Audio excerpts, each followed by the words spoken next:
আসসালামু আলাইকুম। তালহা আইটির পক্ষ থেকে আপনাদেরকে নতুন আরেকটা ভিডিওতে স্বাগতম। আজকের এপিসোডে আমরা দেখব মেট্রো রেলের নতুন একটা নিয়োগ নিয়ে, যেটা নিয়োগ হয়েছে সেটা নিয়ে আজকে কথা বলবো।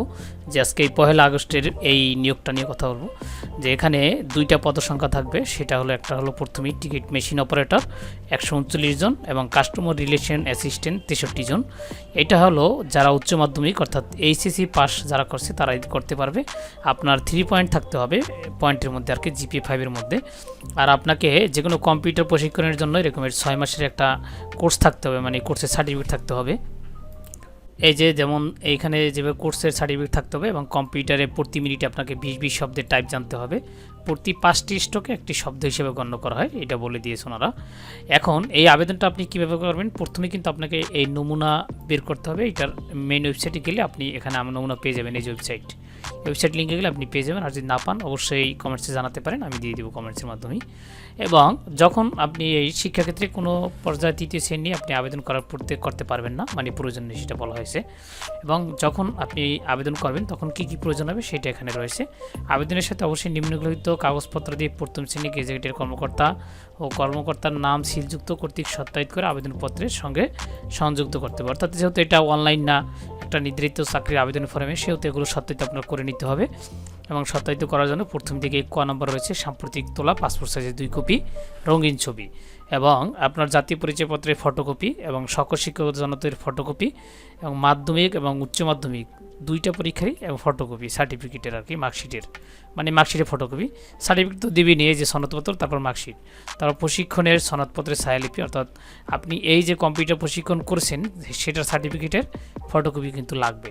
আর এটার জন্য আপনাকে ফি লাগবে, অর্থাৎ আপনার এখানে পরীক্ষার ফি বাবদ Dhaka mass transit company limited অনুকূলে প্রার্থীদের 1000 টাকা পে অর্ডার বা ব্যাংক ড্রাফট অফারের যোগ্য সোনালী ব্যাংকের যে কোনো শাখা থেকে আপনি করতে পারবেন।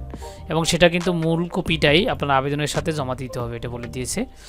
আর মাধ্যমিক স্কুল সার্টিফিকেট পরীক্ষা এসে সমান পরীক্ষার সনদপত্রে উল্লেখিত জন্ম তারিখ অনুযায়ী নিয়োগ বিজ্ঞপ্তি তারিখ প্রার্থী গণনা করা হয়, এটা সবসময় তারপরে তারা উল্লেখ করে দিয়েছে।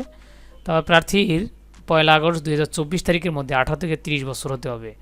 মুক্তিযোদ্ধার সন্তান শারীরিক প্রতিবন্ধীদের জন্য ঊর্ধ্বতন 32 বছর। আর এখান থেকে 2টা পদের মধ্যে আপনি যে কোনো একটা পদে আবেদন করতে পারবেন, 2টা করতে পারবেন না। বলা হয়েছে যে প্রার্থী যে পদের জন্য আবেদন করুন না কেন, উভয় পদের জন্য আবেদনে বিবেচিত হবে। এই যে দেখেন, আবার কিন্তু 9 নম্বর লেখা আছে ticket machine operator customer relation assistant পদ সমমানের, অর্থাৎ মানে সেমই, পরস্পর বদলিযোগ্য, চাইলে বদলি হতে পারবেন আর কি, বদলি করতে পারবেন, এইভাবে বলা হয়েছে, বদলিযোগ্য। আর এই কোটার ক্ষেত্রটা আপনার এই যে 23শে জুলাই যে প্রজ্ঞাপন হয়েছে ওই অনুযায়ী হবে আর কি, বলা হয়েছে এটা। আর আপনাকে যেটা করতে হবে, যে খামের উপরে বাম দিকে পদের নাম এবং নিয়োগ বিজ্ঞপ্তি 10 উল্লেখ করতে হবে।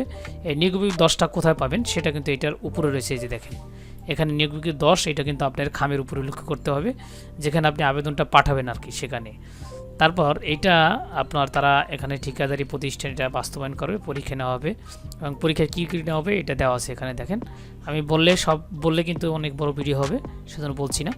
আপনাকে প্রথমেই কম্পিউটার জ্ঞান থাকতে হবে, মাধ্যমিক বাংলা পর্যায়ের বাংলা ইংরেজি ব্যাকরণ, মাধ্যমিক পর্যায়ের গণিত, দেশ কৃষ্টি এবং মেট্রোর সম্পর্কিত স্ট্যান্ডার্ড অ্যাপ্রোচিয়েট টেস্ট, মানে আপনার টাইপ যেটাকে বলি স্ট্যান্ডার্ড অ্যাপ্রোচিয়েট, সেইটা। শুধুমাত্র লিখিত পরীক্ষা উত্তীর্ণ প্রার্থীদের ব্যবহারিক পরীক্ষার জন্য ডাকা হবে। আপনাকে আগে লিখিত টিকতে হবে, তারপর আপনাকে লিখিত, তারপর ব্যবহারিক, তারপর আপনাকে মৌখিক, মানে বাইবা যেটা বলি আমরা সেটা। এইভাবে আপনি এই আবেদনটা করতে পারবেন। এই আবেদনটার মেয়াদ থাকবে আপনার 4 সেপ্টেম্বর পর্যন্ত, অর্থাৎ এই 4 সেপ্টেম্বরের মধ্যে আপনাকে অফিস চলাকালীন সময়ে কুরিয়ার সার্ভিস অথবা ডাকযোগে আপনি পাঠাতে পারবেন। এই ঠিকানায় আপনাকে পাঠাতে হবে আর কি। এরপরে কিন্তু হাতে হাতে কোনো আবেদন নেওয়া হবে না, সেটা বলে দেওয়া হয়েছে।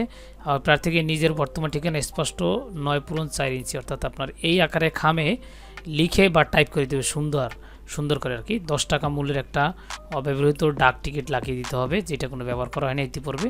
তারপরে তাছাড়া যারা নন রেসিডেন্সিয়াল আছে তারাও আবেদন করতে পারবে। যে দেখেন এই যে 1 থেকে 25 শ্রমিক পূরণকারী নন রেসিডেন্সগণ আবেদন করতে পারবে। আর প্রমাণপত্র ছায়ালিপি অবশ্যই বাংলাদেশ মিশন হতে সত্যায়িত করতে হবে আর কি। বাংলাদেশ যে মিশন আছে সেখান থেকে আপনার সত্যায়িত করে নিতে হবে।